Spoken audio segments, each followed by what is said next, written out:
কুমিল্লা নোয়াখালী বিভাগ নিয়ে সৌদি আরব রিয়াদে বাংলাদেশে কিছু প্রবাসী ভাই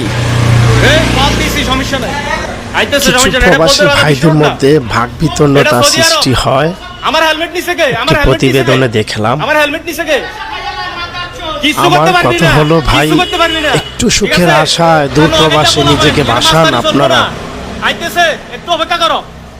দেশের আংশিক কিছু কারণ নিয়ে আপনারা কেন দূর প্রবাসে ভাগ বিতণ্ডতা সৃষ্টি করবেন? এতে করে ভালো কিছু বয়ে আনবে আপনার জন্য কিংবা দেশের জন্য মনে হয় না।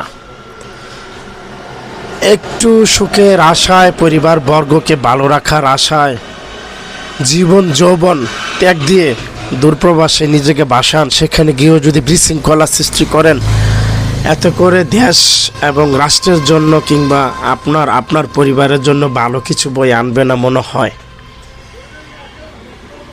যেখানেই যান, জন্ম হোক যথাসাথায়, কর্ম হোক ভালো, এই কথাটা ভাই সবসময় মনে রাখবেন। সকল প্রবাসী ভাইদের উদ্দেশ্যে আমি কথাটা বলছি।